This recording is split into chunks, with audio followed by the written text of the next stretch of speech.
Viva Cristo Rei! Viva! Salve Maria Santíssima! Salve! Viva nosso Pai São João Bosco! Viva! Mais uma vez sejam bem-vindos a mais esta aula aqui no Centro Dom Bosco. Para quem ainda não me conhece, eu sou Luciano Pires, sou membro aqui do Centro Dom Bosco, sou professor e esta é, salvo engano, a minha quinta aula aqui nas terças-feiras. E esta aula, cujo título é A Telenovela e a Mentalidade Contraceptiva rumo à autoaniquilação do homem, ela é uma continuação da minha última aula, que tratava da telenovela como instrumento de revolução cultural à brasileira, né? Sobretudo as novelas da Rede Globo. Então, a título de apresentação e objetivo, né, estabelecimento de objetivo, na aula anterior foi demonstrado como a teledramaturgia da Rede Globo promoveu uma verdadeira revolução nos costumes dentro dos lares brasileiros, impactando profundamente a família e a sociedade mesmo durante o regime militar. Empenhada no ataque à moral católica nos anos 1970, a emissora passou a investir na mudança do comportamento feminino e na promoção do divórcio. Nesta aula, eu pretendo que nós vejamos, entendamos, que o legado desse padrão de entretenimento de massas foi uma hegemônica, capilarizada e anestesiante mentalidade contraceptiva, um condicionamento psicológico contrário à lei natural que, além de abalar o matrimônio e relativizar a família, revela-se pré-requisito para a disseminação cultural da homossexualidade, da ideologia de gênero, do ecologismo e até do transhumanismo, né, que estamos vendo hoje no âmbito científico. Enfim, da aniquilação do próprio homem sob as ilusões terrenas de felicidade, quando, afastando-se da verdade e do amor divino, recusa a fé verdadeira na única Igreja de Cristo. Então, a minha ideia aqui o ponto de onde eu parto é uma observação bastante pessoal de que a mentalidade contraceptiva tomou conta. Ela se tornou a atmosfera que nós respiramos. Mesmo entre ditos católicos. E mesmo, com muita tristeza, entre não poucos sacerdotes e bispos e que, se não se manifestam claramente e contrariamente a isso, tanto pior que, por vezes, até referendem, certo? Eu me lembro aqui de ter lido na internet sobre um padre, eu não lembro o nome dele, mas de uma capela aqui do Rio de Janeiro, muito bonitinha e muito procurada para casamentos, e o padre é bastante conhecido pelas homilias que ele dá nas cerimônias de casamento, porque parece que são daquelas homilias que todo mundo gosta de ouvir. E na própria página dizia coisas, por exemplo, olha, vocês casem, mas não tenham filhos logo. Porque primeiro vocês precisam curtir o casamento, certo? Vencer todas as tribulações iniciais do casamento, algo nessa linha. Se em nenhum momento ali está dito claramente que esse casal, ou como esse casal deve, portanto, evitar os filhos, por outro lado, tem uma porta aí vastíssima de silêncio, certo?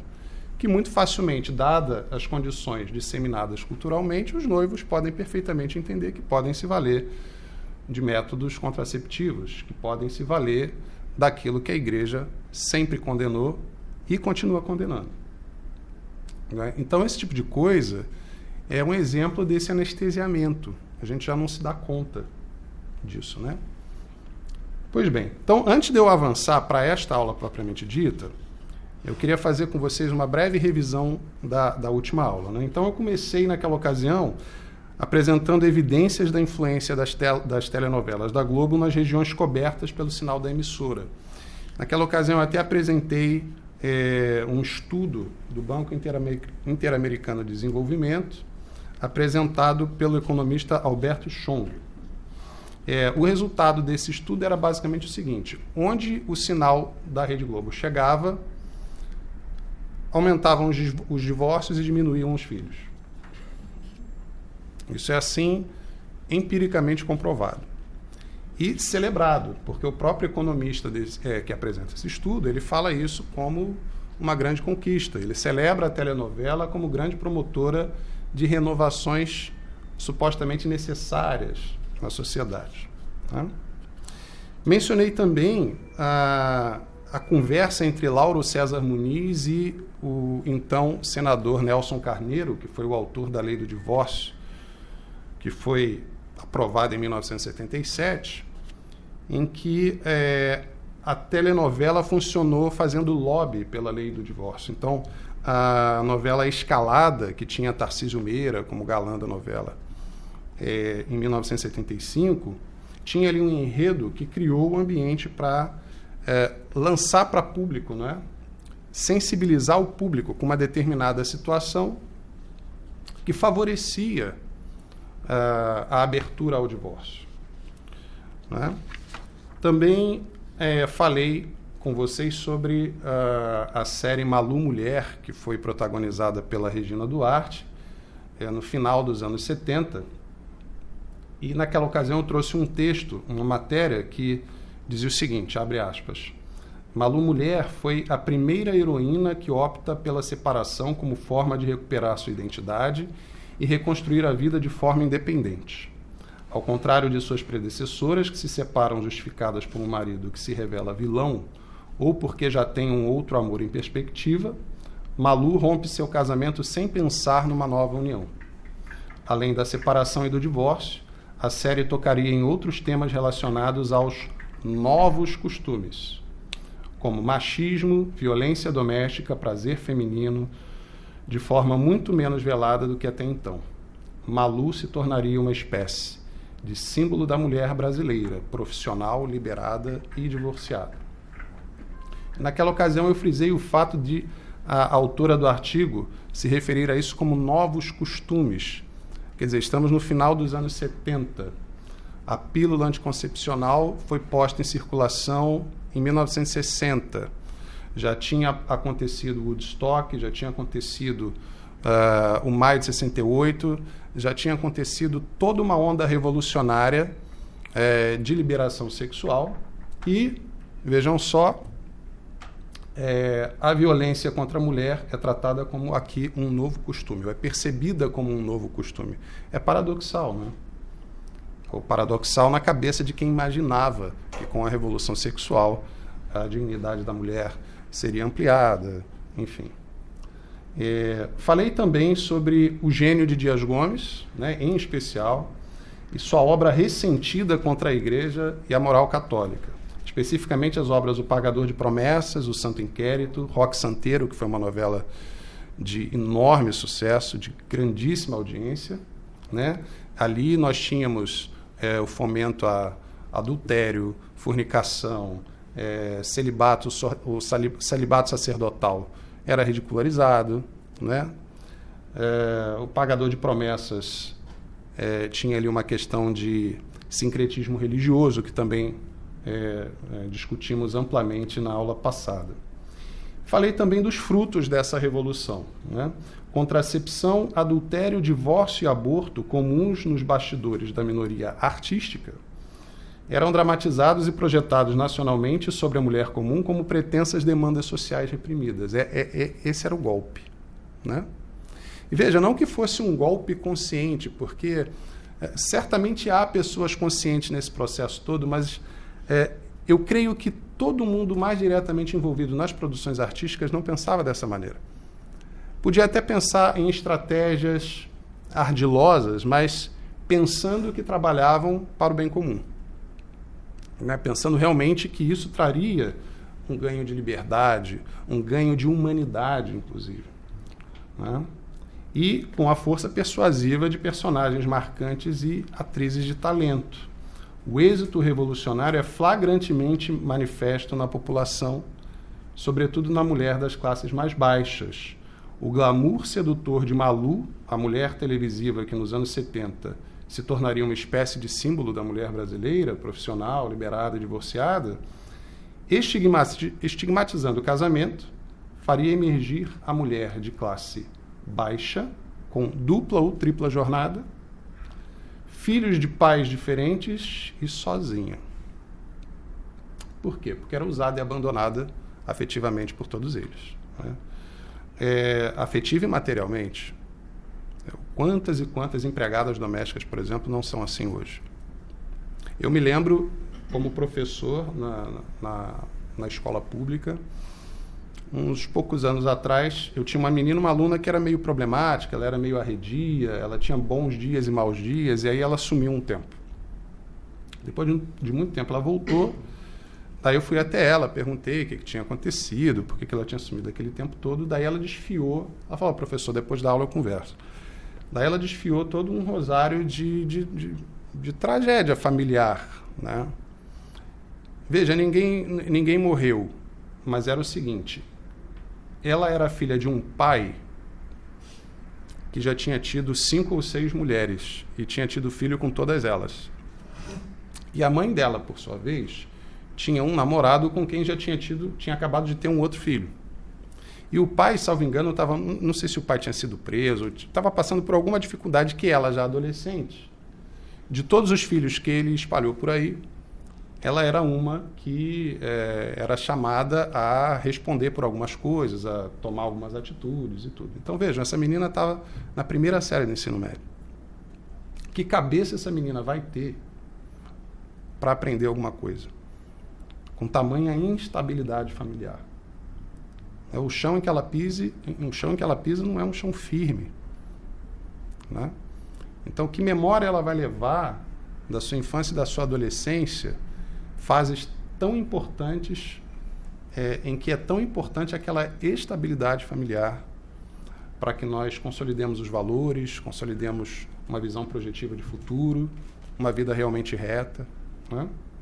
Não estou nem falando da questão religiosa, hein? Estou deixando isso de lado por enquanto. Estou falando apenas do aspecto meramente natural, né? Mas vejam a dificuldade. Então, o padrão, por assim dizer, que Malu Mulher lançava na mentalidade da mulher brasileira, acabou dando nisso, né? Então, hoje em dia, nós temos muitas mulheres de classe baixa que têm uma jornada de trabalho longuíssima, que tem que correr atrás sozinha para manter os seus filhos, né? E os pais, sabe-se lá onde estão. Então, vejam que fora da ordenada e protetora redoma do legítimo matrimônio, a mulher emancipada apresenta-se, afinal, igualada ao homem no isolamento afetivo e na servidão ao mercado financeiro. Esse é um aspecto habitualmente oculto na história da emancipação feminina, né? Tem um vídeo do padre Paulo Ricardo que é muito interessante. Quem nunca assistiu, assista. A Mão Invisível que Destrói as Famílias. Eu vou voltar um pouco nesse tema na conclusão. Mas ele conta um pouco sobre a Revolução Financeira, as inflexões econômicas do final do século XVII, início do XVIII, e como em pouquíssimo tempo isso mudou a causa final das pessoas. E como em pouquíssimo tempo induziu-se a uma hipnose por dinheiro, por bem-estar material, e como isso mais tarde, por um esgotamento inerente a esse mecanismo, as mulheres também precisavam ser arrancadas de dentro de casa para servirem ao mercado financeiro. Porque pensa, metade da população está endividada no banco. Eu tenho uma outra metade que não está endividada. Eu tenho uma outra metade que é submetida a apenas um homem. Eu preciso submetê-la a todos os banqueiros do mundo, a todos os patrões, certo? Eu preciso arrancá-la de casa. Eu preciso convencê-la a abandonar uma sabedoria ancestral que reconhece que de tudo o que há de mais importante, ou melhor, que entre as duas esferas, a pública e a privada, a pública e a doméstica é evidentemente a mais importante. É a mais nobre, porque ali nascem os homens. Então a mulher ela foi passando por um processo histórico de convencimento de que ela era menor por exercer a mais nobre das funções, no fim das contas, que era gerar, que era educar, certo? Todo o gênero humano. Além disso, estudos recentes, eu apresentei também, da Fundação Getúlio Vargas e da Fiocruz, apontavam o progressivo aumento da violência contra a mulher e o chamado feminicídio, contra o qual, paradoxalmente, os movimentos sociais identitários prescrevem ainda mais emancipação e empoderamento. Para usar uma palavra que, por eles, foi colocada muito na moda, né? Então, veja, não importa que esteja gritando na nossa cara que isolar o homem da mulher, estigmatizar o matrimônio, aumentou a violência contra a mulher, aumentou a sua vulnerabilidade social. Não adianta isso gritar na nossa cara. Apesar disso, os movimentos sociais identitários pregam mais do mesmo veneno, na intenção de remediar esse problema. Porque reconhecer a origem desse problema é reconhecer a derrota de suas ideologias. Certo? Também apresentei, naquela aula, ensinamentos do magistério da Igreja sobre a natureza do matrimônio e os malefícios futuros da mentalidade contraceptiva, aqui citando respectivamente São Tomás de Aquino e o Papa Paulo VI, que retomaremos daqui a pouco. E também sobre o reto uso dos meios de difusão, encíclica Miranda Prorsus, do Papa Pio XII. Né? Falamos sobre isso. E terminei aquela aula fazendo uma exortação ao verdadeiro matrimônio contra a hipersexualização da sociedade, também exortando a inversão de uma lógica que se estabeleceu, que é a de julgar a ordem segundo a desordem. A gente observa muito isso na mídia hegemônica hoje. São pessoas profundamente desordenadas que se arrogam a função de julgar aquilo que é ordenado, de estigmatizar o que é ordenado. Então, um dos elementos finais da aula passada foi a exortação à inversão dessa lógica. Claro, nós precisamos lutar por nossa própria ordenação interior antes de qualquer coisa. Mas é uma batalha a se travar. No fundo, a batalha é essa quando a gente fala de grande mídia. É tentar inverter o jogo da desordem que julga a ordem. Isso é intrinsecamente errado, certo? A desordem jamais pode julgar a ordem. E também terminamos com uma oração pelos casais, pelos novos casais, né? Ante as dificuldades de se travar o sagrado matrimônio hoje em dia, todos os obstáculos, também pelas almas desencaminhadas pela televisão, pelos profissionais e pelos consumidores de entretenimento. Então, isso foi o resumo da aula anterior, né? E aí, então, eu retomo um pouco as referências que foram dadas naquela aula, agora numa sessão que eu chamei de O que ensina a Santa Igreja sobre a relação entre o homem e a mulher. Aqui, então, vem uma fundamentação que, apesar de eu citar São Tomás de Aquino na Suma Teológica, nós sabemos que muito do que está na Suma Teológica é filosofia, né? Tem ali toda uma fundamentação muito natural, de acordo com a filosofia natural. São Tomás de Aquino recorre ao filósofo, ele nem nomeia, ele está se referindo a Aristóteles o tempo inteiro, certo? Então, na Suma Teológica, na Secunda Secundae, é a segunda da segunda parte, na questão 153, que trata do vício da luxúria, e no artigo 2, que pergunta se algum ato venéreo pode praticar-se sem pecado, na solução à questão ele diz o seguinte: é pecado o ato humano contrário à ordem da razão. Ora, a ordem racional exige que tudo se ordene convenientemente para o fim. Logo, não há pecado quando racionalmente o homem usa de certas coisas de acordo com o fim para o qual existem, de modo e em ordem convenientes, contanto que esse fim seja verdadeiramente bom. Ora, como é um verdadeiro bem conservar a natureza corporal de cada indivíduo, assim também é um bem excelente conservar-se a natureza da espécie humana. Ora, assim como para a conservação da vida individual é ordenado o uso da comida, assim para a de todo o gênero humano a prática do ato venéreo. Donde o dizer de Agostinho: o que é a comida para a vida individual é o ato venéreo para a vida do gênero humano. Portanto, como pode não haver pecado no uso dos alimentos, se procedermos no modo e na ordem devidos, como exige a vida do corpo, também pode não haver pecado na prática dos atos venéreos, se o fizermos do modo e na ordem convenientes, como exige o fim da geração humana. Então vejam a clareza disso, vejam o rigor lógico.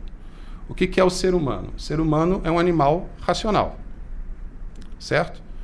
Nossas potências distintivas são a inteligência e a vontade. Ora, se o que há de mais distintivo e mais elevado em nós é o uso da razão, então será propriamente humano aquilo que for conforme a ordem racional. E a nossa felicidade não pode estar em outro lugar, a não ser no respeito a essa mesma ordem racional.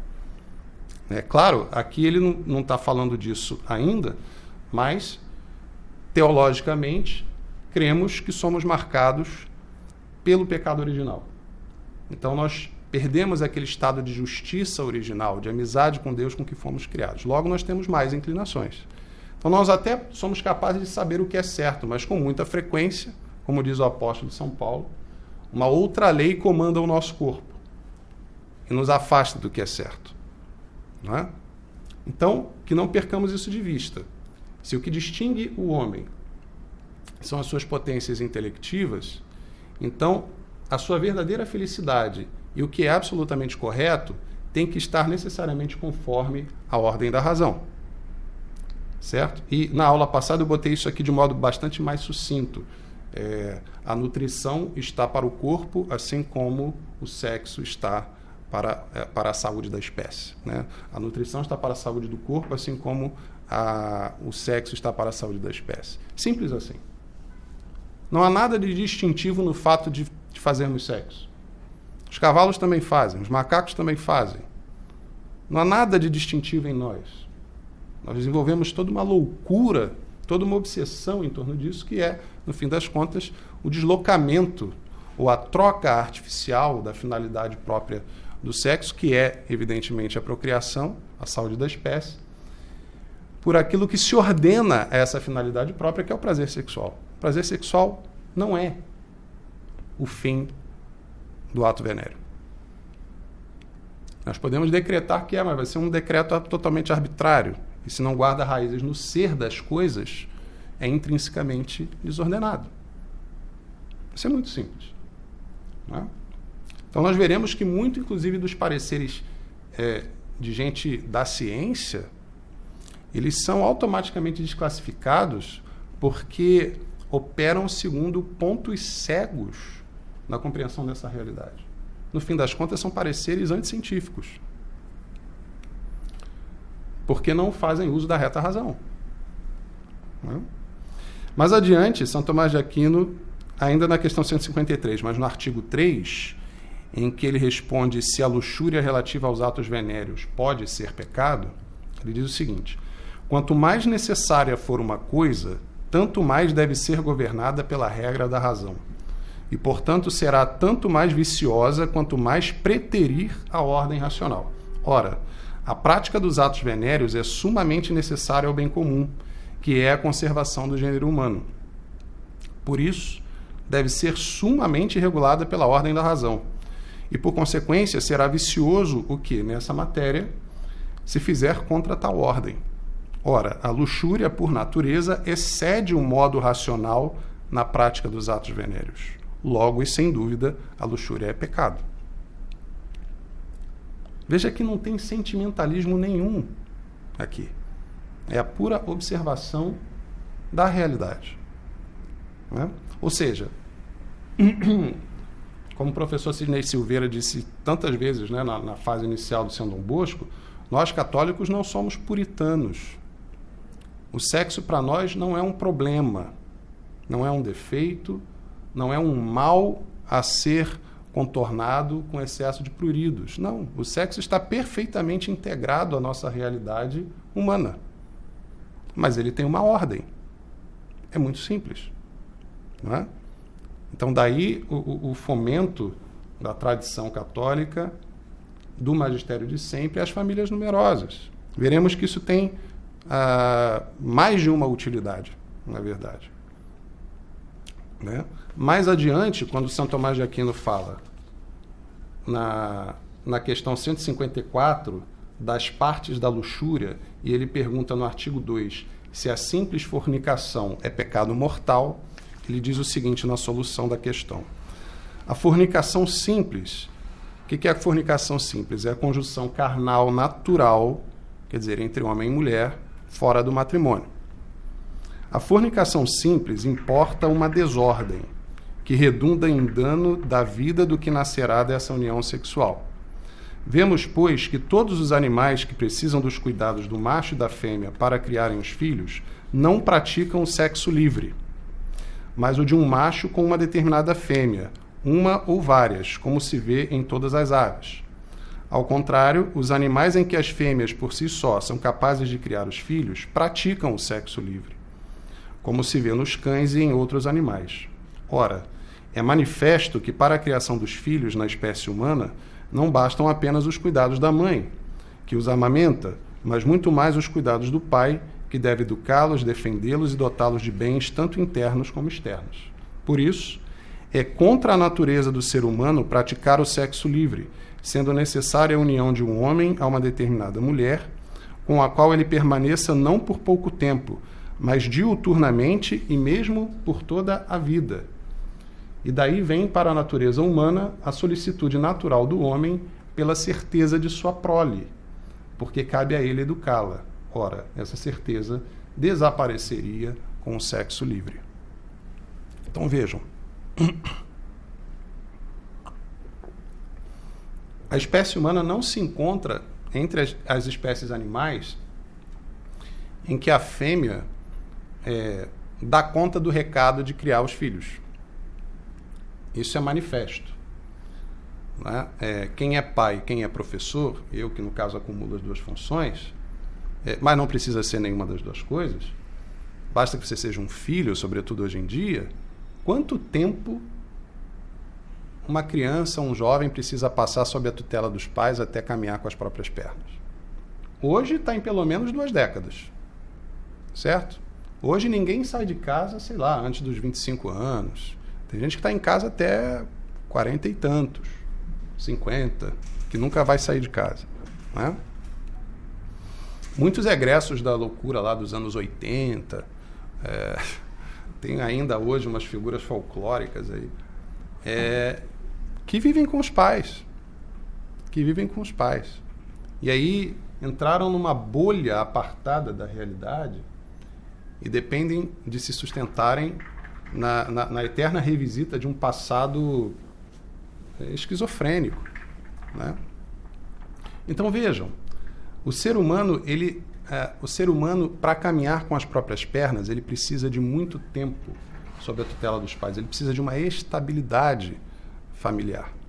Alguém poderia então dizer o seguinte: olha, tá bom, mas então depois que os filhos cresceram, você criou todo mundo, então tudo bem, não precisa mais estar junto o pai e a mãe, né? Você pode ir embora. Não é conveniente que assim seja, porque aí você vai jogar fora aquele mútuo auxílio entre os cônjuges que é muito conveniente à medida que a idade avança. Sem contar que depois virão os netos e o sentido da vida vai se renovando. Não é? Quem sabe até Deus não lhe agracia com os bisnetos. Então, sem contar que você continuará sendo... Veja, se você contrai uma união conjugal com uma outra pessoa depois dos filhos crescidos, você se enreda numa outra realidade que vai se apartar da relação de assistência que você deve manter com seus filhos até que você morra. E com aquela mulher com quem você teve os seus filhos, em primeiro lugar. Então veja que a família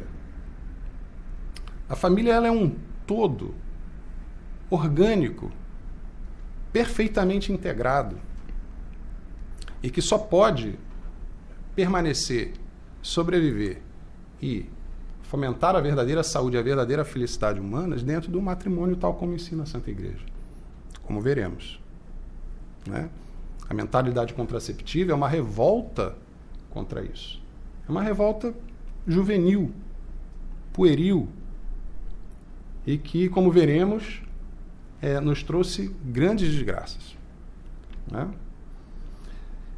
Na encíclica Humanae Vitae, Papa Paulo VI, em 1968, dizia o seguinte, no seu item 17 da encíclica: os homens retos poderão convencer-se ainda mais da fundamentação da doutrina da Igreja neste campo, se quiserem refletir nas consequências dos métodos da regulação artificial da natalidade. Considerem, antes de mais, o caminho amplo e fácil que tais métodos abririam à infidelidade conjugal e à degradação da moralidade. Não é preciso ter muita experiência para conhecer a fraqueza humana e para compreender que os homens, os jovens especialmente, tão vulneráveis neste ponto, precisam de estímulo para serem fiéis à lei moral e não se lhes deve proporcionar qualquer meio fácil para eles eludirem a sua observância, para se desviarem da sua observância. É ainda de recear que o homem, habituando-se ao uso das práticas anticoncepcionais, acabe por perder o respeito pela mulher e, sem se preocupar mais com o equilíbrio físico e psicológico dela, chegue a considerá-la como simples instrumento de prazer egoísta e não mais como a sua companheira, respeitada e amada. Portanto, se não se quer expor ao arbítrio dos homens a missão de gerar a vida, devem-se reconhecer necessariamente limites intransponíveis no domínio do homem sobre o próprio corpo e as suas funções. Limites que a nenhum homem, seja ele simples cidadão privado ou investido de autoridade, é lícito ultrapassar. E esses mesmos limites não podem ser determinados senão pelo respeito devido à integridade do organismo humano e das suas funções naturais, segundo os princípios acima recordados e segundo a reta inteligência do princípio de totalidade, ilustrado pelo nosso predecessor Pio XII. Então, esse trecho em particular da encíclica Humanae Vitae do Papa Paulo VI é considerado profético, né? Veja, estamos em 1968 e a sabedoria milenar da Igreja já estava olhando lá na frente. Veja, contracepção é o abalo de uma ordem absolutamente fundamental no equilíbrio humano, de todo o gênero humano. Isso vai dar ruim, é basicamente isso que está sendo dito aqui. Olha, isso vai dar ruim. Embora dito no tom ameno, que se tornou comum no magistério pós-conciliar, mas ainda assim é um texto riquíssimo, né? É um texto corretíssimo. Então vejam que aqui, 68, já tinha a pílula anticoncepcional. Note-se que a pílula anticoncepcional é resultado de uma iniciativa, de um consórcio entre uma feminista, muito safadinha, né? Parece a Margaret Sanger, acho que foi safadinha até a velhice, né? Uma feminista, uma milionária e 2 médicos. Um deles se dizia católico, inclusive. E parece que, no começo, a título de contornar a legislação imoral, o medicamento foi apresentado como algo para resolver os desconfortos da menstruação, né? Que tinha o efeito colateral de, quem sabe, gerar uma infertilidade. Isso muito rapidamente se espalhou e, como veremos, tudo que o Papa Paulo VI previa aqui acabou acontecendo. Estão aí as sofrências da vida, né? As quintanejas, enfim, todo o sertanejo universitário cantando essas coisas hoje, né? Veja a efemeridade das relações entre homem e mulher, né? Como é que é? Não tinha uma música que é do 99% e do 1%, eu esqueci agora. Eu não lembro agora. 99% é vagabundo, uma coisa assim, não lembro agora. Acho que 1% que é vagabundo. 1% que é vagabundo, né? Tá. Enfim, não só o cinema, a telenovela, o teatro, hoje em dia os canais de streaming, também a música, claro, acompanhou todo esse processo de degradação das relações entre homem e mulher, né? Bom, passemos agora à doutrina tradicional sobre o matrimônio. E aí eu trouxe aqui para vocês, para ficar mais prático, eu transpus para cá, consegui encontrar o arquivo em PDF na internet. O Catecismo Romano é o Catecismo de Trento, de 1566, no qual se baseia o Catecismo de São Pio X, o nosso presidente, ao qual o nosso presidente tem recorrido bastante nas aulas sobre não só o Catecismo da Crise na Igreja, como também outros assuntos. No Catecismo Romano, então, o Catecismo do Concílio de Trento, na sessão sobre o matrimônio, aí eu peço licença a vocês para me alongar um pouco na leitura, mas é que é muito importante que nós conheçamos a doutrina tradicional sobre o matrimônio. No Catecismo de São Pio X, como muitos sabem, ele é uma leitura muito mais enxuta do que essa e propositalmente popular, né? Porque para São Pio X era uma grande preocupação a rapidíssima perda da fé, as pessoas caindo no caminho de perdição por falta de instrução religiosa. Então, o catecismo, chamado Catecismo Maior de São Pio X, veio como resultado dessa preocupação, na popularização do catecismo. Mas veja, por popular aqui não se confunda, não se entenda como aguado. Muito pelo contrário. A essência da doutrina está ali, com toda clareza, com toda objetividade, né? Aqui não, aqui nós temos uma coisa mais ampla, mais aprofundada. Então, na seção sobre o matrimônio, o Catecismo Romano, no artigo 2, diz o seguinte: chama-se matrimônio, quer dizer, o nome matrimônio, ele é assim porque o fim principal que a mulher deve propor-se quando casa é tornar-se mãe. Em outros termos, porque a função própria de uma mãe é conceber, dar à luz e criar sua prole.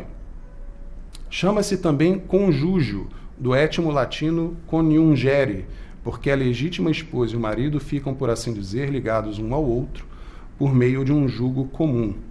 Dá-se-lhe, afinal, o nome de núpcias, porque no dizer de Santo Ambrósio, as donzelas costumavam cobrir-se com um véu em sinal de recato.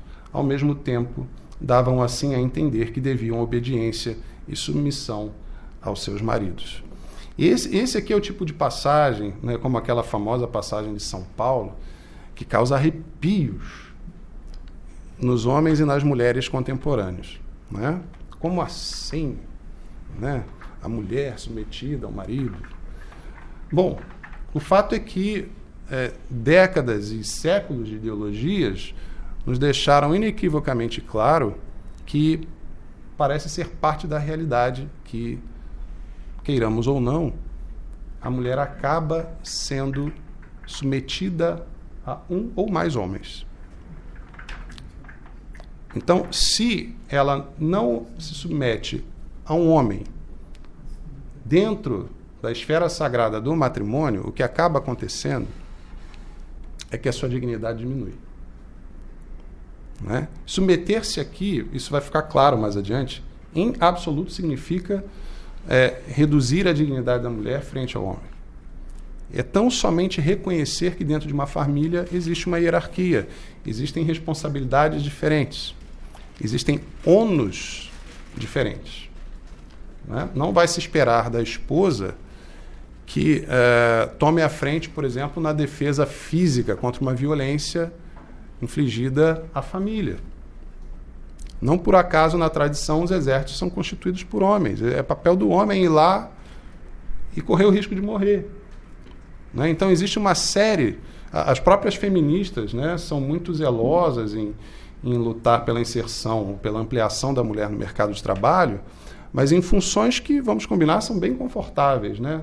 Quer ser advogada, quer ser jornalista, não quer ser piloto de britadeira no asfalto quente, né? Não quer ser técnico da Light lá na favela, né? Não quer limpar a neve nos países que nevam pra caramba no inverno. Essas funções, tipicamente masculinas, elas estão fora desse escopo de reivindicação. Por que será? Né? Existe aí um reconhecimento tácito de que existem funções. Existem funções. Que os diferentes sexos têm atribuições, adequações diferentes frente à realidade. E isso não é demérito nenhum. Absolutamente. Né?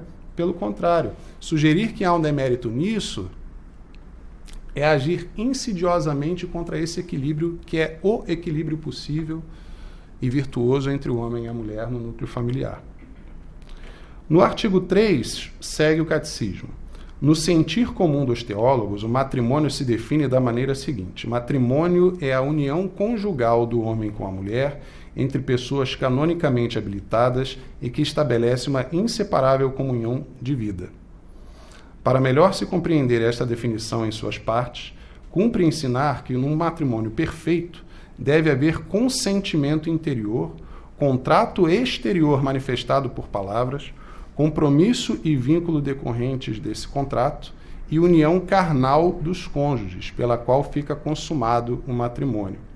Mas que nenhum destes elementos determina propriamente a natureza do matrimônio, senão aquele dever e vínculo recíproco expresso pelo próprio sentido da palavra união. Então, com toda essa definição, o que o catecismo coloca é que a essência do matrimônio está nessa ideia de união.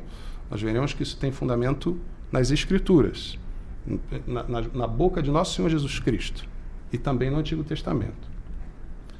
No item 4 ele diz: deve entender-se que o próprio consentimento é a causa eficiente do matrimônio, como ensinaram os padres do Concílio de Florença.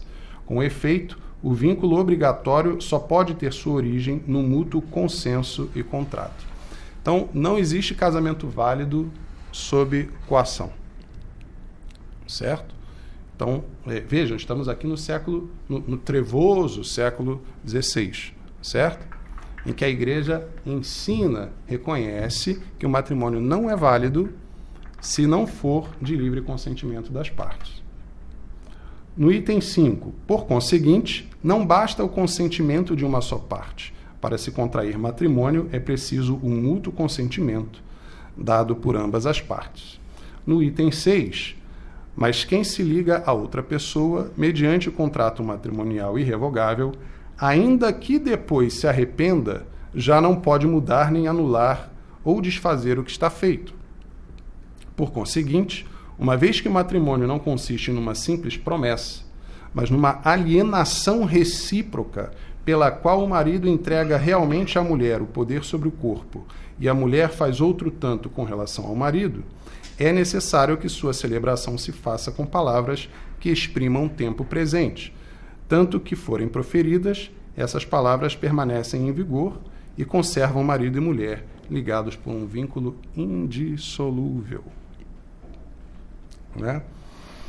Eu antecipo aqui uma expressão que já há algum tempo me ocorre, que é a do divórcio como uma ficção jurídica. Face ao verdadeiro matrimônio, divórcio não existe. É uma arbitrariedade, Você pode ter lá um documento, um juiz que diz que você está divorciado, mas isso é um pedaço de papel. Né? É uma ficção terrena, humana, ficção jurídica. A essência e o efeito do matrimônio estão no vínculo e compromisso. Para haver verdadeiro matrimônio, só se requer o consentimento, na forma que dissemos, mas não é necessário que haja união dos sexos. É absolutamente certo que, antes do pecado, nossos primeiros pais já estavam unidos por verdadeiro matrimônio, muito embora não tivesse ainda havido entre eles nenhuma relação carnal, conforme o testemunham os santos padres. Por esse motivo, afirmavam os santos padres que o matrimônio não consiste no comércio carnal, mas no consentimento, doutrina que vemos frequentemente afirmada por Santo Ambrósio em seu livro sobre as Virgens. Poderíamos citar aqui também a Sagrada Família, não é? A relação entre Nossa Senhora e São José. No artigo 9, o matrimônio se apresenta sob dois aspectos. Pode ser considerado como união natural, pois que o matrimônio não é invenção humana, mas instituição da natureza, ou como sacramento, cuja eficiência vai além das condições normais da natureza. Então, o duplo aspecto. O casamento é ao mesmo tempo natural e sobrenatural. Sua dimensão sobrenatural, quem a confere é o sacramento. Artigo 12. Eu faço aqui vários saltos, tá? Isso aqui não é todo o texto. Se aqui já parece longo, ali é mais longo ainda. Eu peguei, assim, aquilo que me pareceu mais interessante para mostrar para vocês. No artigo 12. Quando disse, crescei e multiplicai-vos, Gênesis 1, 28, nosso Senhor queria indicar a finalidade porque havia instituído o matrimônio, mas não queria impor a cada homem em particular a obrigação de contraí-lo. Hoje em dia, propagado como já está o gênero humano, não há nenhuma lei que obrigue a pessoa a casar-se. Pelo contrário, muito se recomenda o estado de virgindade, que as Sagradas Escrituras a todos apresenta como melhor do que o estado matrimonial, e provido de maior perfeição e santidade. Assim o declarou nosso Senhor e Salvador. Abre aspas. Quem puder compreender, que compreenda. Mas é aquela passagem em que nosso Senhor fala sobre os eunucos, né? Que há homens que são eunucos desde o ventre, né? Ou seja, são os vocacionados à vida consagrada.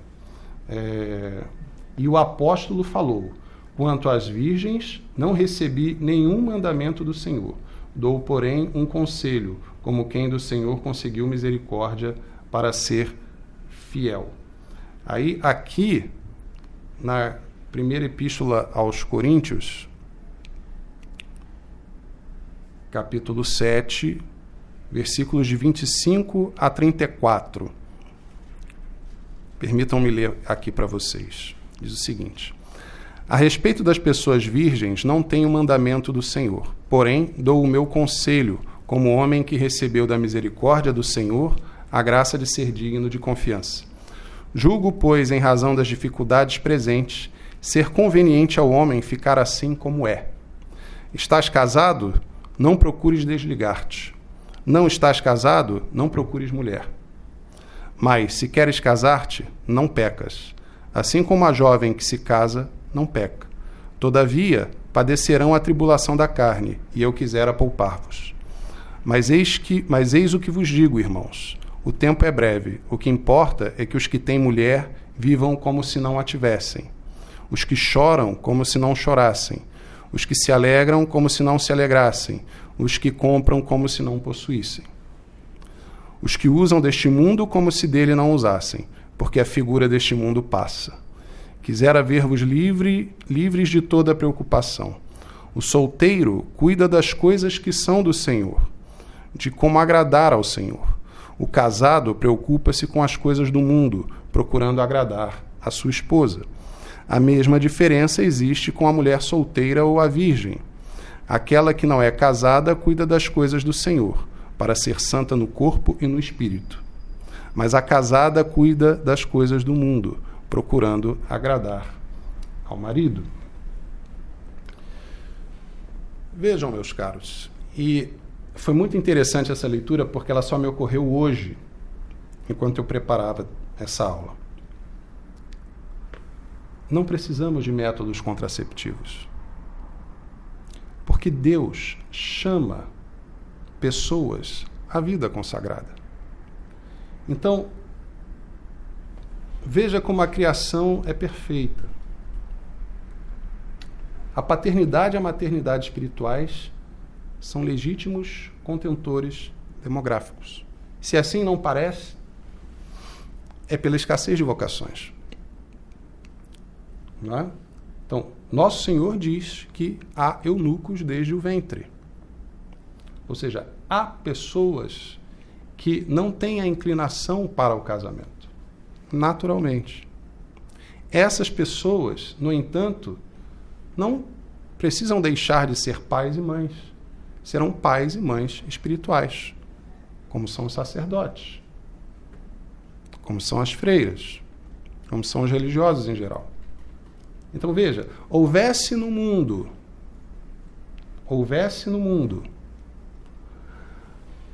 o horizonte da vocação sacerdotal e religiosa, e não estaríamos preocupados com a superpopulação do planeta. Agora, eu trago aqui, abro um parêntese, eu trago para vocês um número. Eu já fiz essa conta com alunos, e é uma conta realmente de deixar a gente de boca caída, né? Essa coisa assim malthusiana e neomalthusiana de achar que a gente precisa controlar, e isso é uma ideia que está na cabeça de um monte de bilionário, e hoje continua sendo a mesma coisa. Os caras acham que detêm a compreensão de bem comum e que querem controlar o destino da humanidade. Se nós pegarmos 7 bilhões de pessoas, prestem atenção, tá? 7 bilhões, você pode conferir essa conta em casa depois. 7 bilhões de pessoas. Separa em grupos de 4, famílias de 4 pessoas, em habitações confortáveis de 200 metros quadrados. Tá? 200 metros quadrados é mais do que essa sala aqui. Tem muita família que vive num tamanho igual a esse ou menor. Tá? Então, eu vivo com a minha família num apartamento de 75 metros quadrados. Então, eu estou falando de uma habitação de 200 metros quadrados para 4 pessoas. Tá certo? Se nós agruparmos assim toda a população mundial em habitações térreas, tá? Lado a lado, a área em quilômetros quadrados que isso vai ocupar corresponde ao estado de Goiás. Só. Se você empilhar esse pessoal em habitações dos mesmos 200 metros quadrados, em edifícios de 8 andares, salvo engano, isso cai para a área do estado do Rio de Janeiro. O resto inteiro do mundo está disponível em área numérica para tudo mais. Geração de energia, produção de alimentos. Quem não acredita em mim, tá? Façam essa conta, vai na Wikipedia, pega lá a área do estado de Goiás, pega a área do estado do Rio de Janeiro, que você vai ver que o que eu estou falando é verdade. Tá? Então, assim, é uma falácia. O mundo não está superpopuloso. E cada pessoa que nasce não é apenas uma boca a mais para alimentar, é também uma outra inteligência para resolver problemas. É mais um santo em potencial. Ou para pegar um ídolo das big techs e tudo mais, pegamos o Steve Jobs. O Steve Jobs só não foi abortado porque a mãe e o pai viviam numa comunidade católica nos Estados Unidos. Houve toda uma pressão psicológica e social para que ele não fosse abortado. Se ele tivesse sido abortado, não tinha iPhone. Certo? Então a gente costuma pensar no aborto como um recurso para eliminar o mal no mundo e jamais pensa pela perspectiva de que você está evitando a entrada do bem no mundo. Né? Claro, esse é um aspecto prático da coisa, do ponto de vista teológico sobrenatural, a coisa é muitíssimo mais grave, mas estou colocando a coisa num nível em que normalmente é a conversa que a gente consegue ter com as pessoas, certo? Mas a conta é essa, tá? Então, se nós considerarmos que, para além do fato de que cada pessoa é não só um consumidor, mas também um potencial criador de boas ideias, se nós a isso acrescentarmos a vida consagrada, as vocações religiosas, está resolvido o problema da superpopulação. Está resolvido. Pessoas com o voto de castidade, que não darão vazão ao apetite sexual da maneira mais reta possível. Certo? E é uma tragédia que a ascensão do espírito burguês liberal tenha obliterado o espírito da tradição cristã católica e eliminado do horizonte educacional a porta da vocação religiosa. Talvez a maior tragédia educacional que nós vivemos é o fato de que meninos e meninas não são mais criados, não são mais instruídos para, em primeiro lugar, serem pais e mães de família. Eles são criados, são instruídos para serem profissionais, para terem uma carreira. Né? Sob um belíssimo papel celofane de liberdade, de dignidade, de reconhecimento. Não. O que está acontecendo é que você precisa ser mais uma engrenagem do sistema financeiro. Você precisa trabalhar até morrer. Você precisa se preocupar com a sua aposentadoria a vida inteira. Você precisa não ter tempo para a sua família para render dividendos a algum banco. É isso. É isso que está por trás dessa ideologia que implantou nas nossas cabeças que escola serve, em primeiro lugar, para nos dar uma profissão, ou para nos preparar uma profissão. Não é isso. A profissão não pode ser um fim em si mesma, porque ela não é. Ela se ordena a outra coisa. Ela se ordena a um bem-estar material, que, por sua vez, se ordena a um bem-estar espiritual, porque o fim do homem é a beatitude eterna, as núpcias com o Cordeiro. Não é? Como nos ensina Pio XI na Divini Ilius Magistris sobre a educação cristã, a essência da educação é ensinar-nos a nos portarmos nesta vida terrena de modo ordenado à vida eterna. É a preparação da vida eterna. Né? Se não for isso, não é nem que não seja educação cristã, não é propriamente educação, porque negligencia o fim próprio do homem. Um fim que Aristóteles já tinha percebido mais ou menos qual era. Um pagão, pela filosofia natural. Né? Bom, no artigo 13 dizia o seguinte: agora vamos explicar as razões por que o homem e a mulher devem unir-se em matrimônio. A primeira razão é a união dos sexos diferentes, apetecida pelo próprio instinto da natureza, baseada na esperança de mútuo auxílio, para que uma parte amparada pela outra possa mais facilmente sofrer os incômodos da vida e suportar a debilidade da velhice. A segunda razão é o desejo de gerar filhos, não tanto para os deixar como herdeiros de seus bens e riquezas, quanto para os criar como seguidores da verdadeira fé e religião. Mostram-nos claramente as Sagradas Escrituras que era esta a principal aspiração dos santos patriarcas quando tomavam esposas. E aqui vem. Este é também o único fim primário por que Deus havia desde o início instituído o matrimônio. Portanto, crime é gravíssimo quando pessoas casadas impedem a concepção ou provocam aborto por meio de medicamentos. Tal proceder equivale a uma ímpia conspiração de homicidas. Ensinamento da Igreja. As outras razões acresceu uma terceira, depois da queda de nosso primeiro pai, quando a concupiscência começou a rebelar-se contra a reta razão, porquanto o homem perdeu a justiça em que fora criado.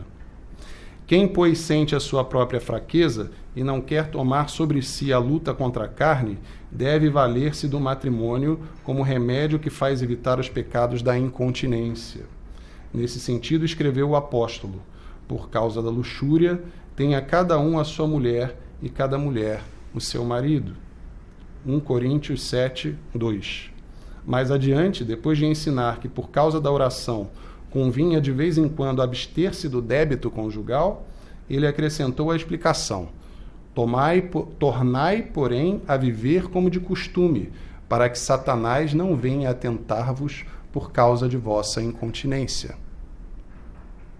Ou seja, tenha intimidade com a sua esposa, tenha intimidade com seu marido. São estas as finalidades do casamento. Deve ter uma delas em vista quem deseja contrair núpcias, de uma maneira santa e piedosa, como convém a filhos de santos. Percebam que aqui a doutrina tradicional da Igreja, ela é enfática, ela não deixa dúvidas, ela não é ambígua e ela é, sobretudo, de apelo sobrenatural. Ela nunca perde de vista que acima da dignidade humana está a dignidade de Deus. Certo? Há pouco tempo eu vi no Facebook, alguém compartilhou sobre uma cidade europeia, eu acho que do leste europeu, não lembro agora, não sei se de Budapeste, não, Budapeste é a cidade. Eu acho que era uma cidade da Hungria, não estou bem certo agora.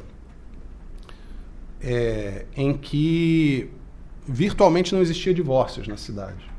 E que na tradição do matrimônio do lugar, da cerimônia do matrimônio, os casais adquiriam antes um crucifixo, e esse crucifixo participava da celebração do matrimônio. Na igreja, o padre dava uma bênção especial, dá essa bênção especial ao matrimônio, ao crucifixo, perdão, e esse crucifixo vai ocupar um lugar de destaque na casa. E ele se torna o eixo da casa. E todos os dias o casal recorre às orações diante desse crucifixo. O crucifixo como um ponto de retorno permanente para a resolução das rusgas, dos desentendimentos, para as conciliações diárias. Vejam que coisa linda. Coisa linda.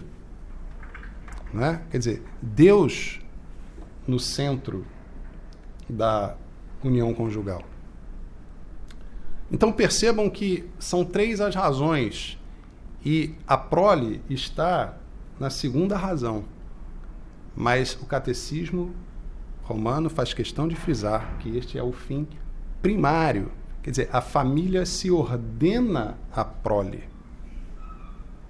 Ainda que os filhos, por alguma razão natural, não venham, mas a família se ordena à prole.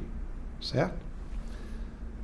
Mais adiante, no artigo 15, ele diz: se como união natural fora, desde o início, instituído para a propagação do gênero humano, o matrimônio foi depois elevado à dignidade de sacramento, a fim de que se gerasse e criasse um povo para o culto e adoração do verdadeiro Deus e de Cristo nosso Salvador.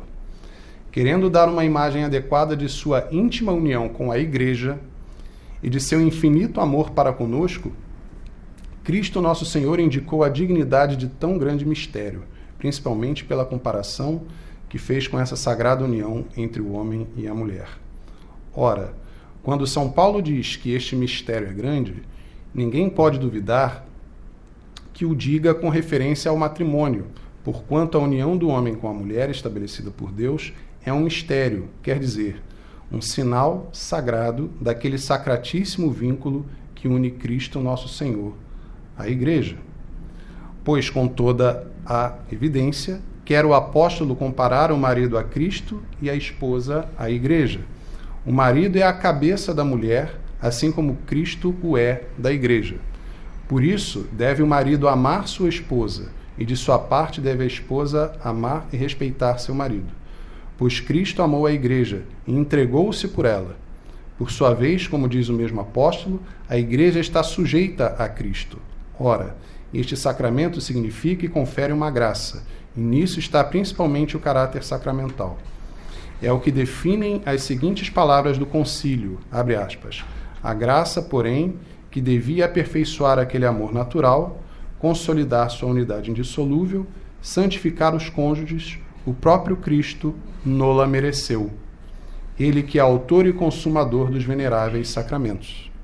Por conseguinte, devemos ensinar que a graça deste sacramento faz com que marido e mulher, unidos pelos laços de mútua caridade, encontrem satisfação em seu afeto recíproco, não procurem amores e relações estranhas e ilícitas, e que o matrimônio seja honesto em todos os sentidos e o leito nupcial imaculado.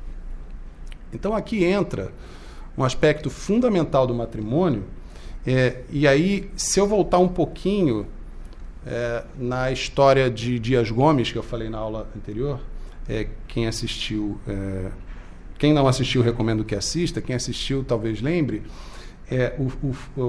o fim da vida de Dias Gomes, depois de toda uma vida de ressentimento com a Igreja e com a moral católica, eu até cunhei para mim mesmo, né, uma expressão, acho que eu cheguei a escrever aqui, mas não mencionei, né, as alegrias artificiais e terrenas ao fim de uma vida sem graça. Sem graça aqui num duplo sentido, né? A vida sem a graça de Deus. Então, o próprio Dias Gomes conta na autobiografia dele de que, depois de falecida a Jeanette Claire, que foi novelista também, esposa dele por muito tempo, ele ficou muito abalado com aquilo.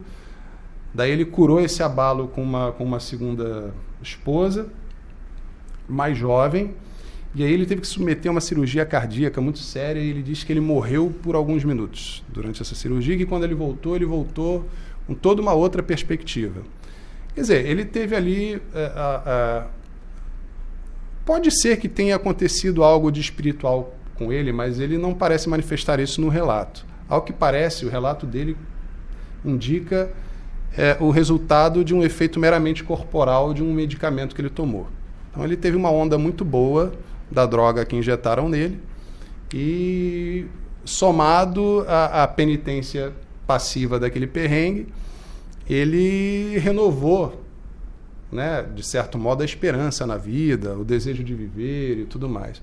Mas você vê que aquilo é um balão que tem tudo para murchar de novo daqui a pouco, né? É uma coisa que não se sustenta. Por quê? Porque não tem o auxílio sobrenatural da graça. E aqui o catecismo entra nesse auxílio importantíssimo. Por que é tão difícil? Por que as pessoas hoje são tão descrentes do matrimônio? Porque não consideram a ajuda sobrenatural. Na verdade, por outras razões mais profundas, né? Primeiro, que a finalidade do matrimônio deixou de ser, na cabeça das pessoas, a prole, e passou a ser a felicidade do casal, né? Que seja eterno enquanto dure, não é assim que diz o poema? Então, você tem ali não aquela união plena de homem e mulher, você tem uma união de dois egoísmos que, quando atingem uma certa saturação, não há o que sustente, né?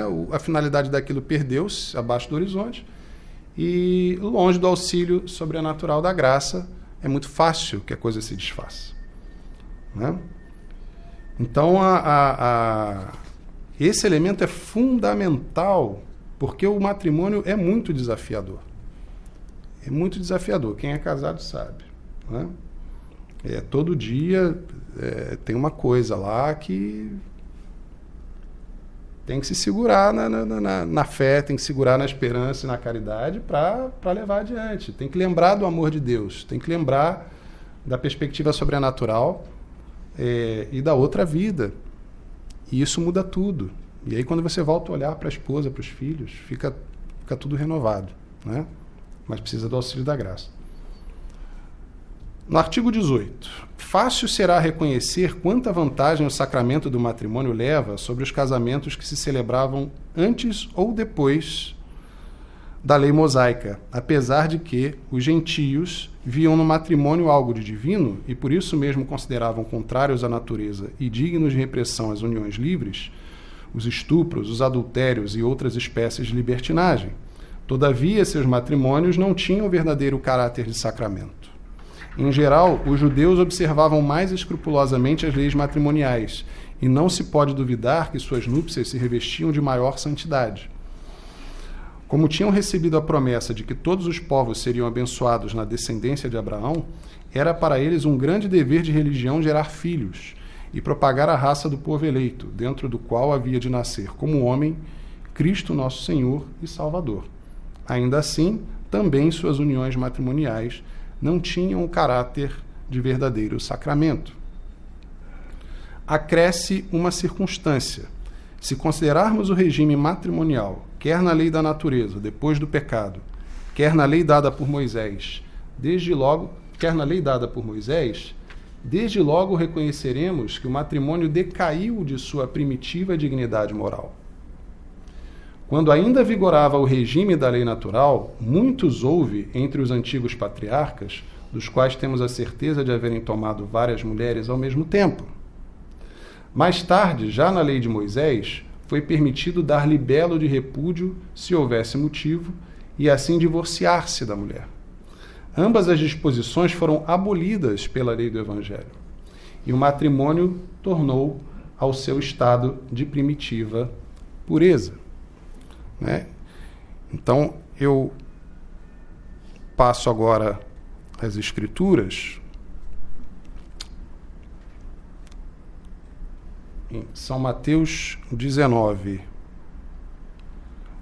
de 3 a 12, aquela passagem em que Nosso Senhor é desafiado, né? Uma das situações em que Nosso Senhor é posto à prova pelos fariseus. Os fariseus vieram perguntar-lhe para pô-lo à prova: é permitido a um homem rejeitar sua mulher por um motivo qualquer? Respondeu-lhe Jesus: Não lestes que o Criador no começo fez o homem e a mulher e disse: por isso o homem deixará seu pai e sua mãe e se unirá à sua mulher e os dois formarão uma só carne? Assim já não são dois, mas uma só carne. Portanto, não separe o homem o que Deus uniu. Disseram-lhe eles: por que então Moisés ordenou dar um documento de divórcio à mulher ao rejeitá-la? Jesus respondeu-lhes: é por causa da dureza de vosso coração que Moisés havia tolerado o repúdio das mulheres. Mas no começo não foi assim. Ora, eu vos declaro que todo aquele que rejeita sua mulher, exceto no caso de matrimônio falso, e desposa uma outra, comete adultério. E aquele que desposa uma mulher rejeitada comete também adultério. Seus discípulos disseram-lhe: se tal é a condição do homem a respeito da mulher, é melhor não se casar. Respondeu ele: nem todos são capazes de compreender o sentido desta palavra, mas somente aqueles a quem foi dado. E aqui vem a passagem a que eu me referi antes. Porque há eunucos que o são desde o ventre de suas mães. Há eunucos tornados tais pelas mãos dos homens, e há eunucos que a si mesmos se fizeram eunucos por amor do reino dos céus. Quem puder compreender, compreenda. Né? Então, vejam que nosso Senhor Jesus Cristo, ele vem para restaurar o matrimônio tal como ele foi desejado por Deus, após as tolerâncias com relação à dureza de coração do povo eleito. Não é? E aqui eu me permito fazer um comentário que me ocorre sobre o... Isso é uma coisa que eu já discuti com algumas pessoas, né? Nós estamos aqui diante do magistério da igreja. Então está muito claro nessa questão do matrimônio, sobretudo, que o magistério diz que é um homem e uma mulher, e eles serão uma só carne. O que significa, portanto, que a antiga aliança está revogada em prol da nova aliança, né? E, no entanto, há pessoas, por exemplo, como o professor Olavo de Carvalho, que, valendo-se aparentemente de um magistério muito pessoal, já afirmou nas redes sociais mais de uma vez que, inclusive, usa as próprias escrituras para sustentar isso, de que nada indica que a antiga aliança teria sido revogada e que, portanto, os judeus podem continuar sendo judeus para serem salvos. Né? Isso foi uma coisa reiterada. Né? E, bom, a única forma disso ser verdade é trocando o magistério autêntico da igreja por um magistério pessoal. E isso tanto não é verdade, que aqui nós estamos diante de um catecismo romano, que é muito claro ao falar sobre isso. Então é um ensinamento bastante complicado que nós devemos evitar, conquanto muitas contribuições possam vir do professor, em pontos como esse, nós, por vezes, nos deparamos com erros bastante graves, né, que põem a perigo a fé. Ainda que alguns dos antigos patriarcas não mereçam censura, pois não tomaram várias mulheres sem permissão divina, contudo, a poligamia é contrária à natureza do matrimônio, como o prova Cristo nosso Senhor pelas seguintes palavras: por isso deixará o homem seu pai e sua mãe e unir-se-á à sua esposa, e serão dois numa só carne. Depois acrescentou: portanto, já não serão dois, mas uma só carne. Com tais palavras, demonstrou que o matrimônio foi de tal maneira instituído por Deus que se limita à união de duas pessoas e não de várias. No outro lugar, aliás, expõe a mesma doutrina com toda a clareza. Todo aquele que despedir sua mulher e casar com outra comete adultério contra ela. E se a mulher repudiar seu marido e casar com outro, torna-se adúltera. Realmente, se ao homem for lícito tomar várias mulheres, nenhuma razão haveria para ser mais culpado de adultério. Um por tomar outra esposa, além da que já tinha em sua casa, do que outro por se unir a uma segunda mulher, depois de haver repudiado a primeira. Então, quer dizer, a poligamia seria uma contradição face a esse ensinamento de Nosso Senhor, não é? Por essa razão, vemos como o infiel que tenha várias mulheres, segundo os costumes e tradições de sua gente, é intimado pela igreja, quando se converte à verdadeira religião, a deixar todas as outras e ficar só com a primeira na qualidade de verdadeira e legítima esposa. Então vejam que interessante. Entre mentes, não devem os pastores omitir uma salutar advertência de Santo Agostinho, para mostrar que os fiéis não devem dificultar a reconciliação com as esposas, das quais se haviam separado por causa de adultério, desde que elas se arrependam de seu delito. Explica-se ele nos seguintes termos, abre aspas: por que o marido fiel não há de receber outra vez a sua esposa, se a igreja a recebe novamente? Ou por que não perdoará a mulher ao marido adúltero, mas penitente, a quem Cristo também já perdoou? Quando a Escritura chama de louco a quem retém consigo a mulher adúltera, refere-se àquela que depois de caída não se arrepende, nem quer largar de sua torpeza. Assim, torna-se evidente que o matrimônio cristão sobrepuja aos casamentos dos pagãos e dos judeus, tanto pela sua perfeição como pela sua nobreza. Então vejam como é na Santa Igreja que a mulher encontra a sua máxima dignidade e que homem e mulher encontram a verdadeira tolerância. Hoje em dia existe uma confusão muito grande em torno do termo tolerância, em que ela se confunde com aceitação.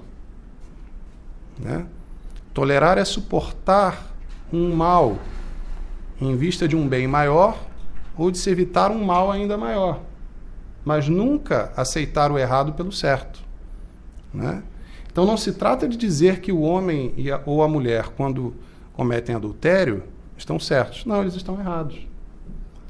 Mas a igreja tem um sacramento inteirinho dedicado ao perdão. E isso é uma coisa que costuma ficar de fora das acusações de quando os não cristãos querem ensinar o cristianismo aos cristãos. Então, o perdão é uma pedra angular na verdadeira religião.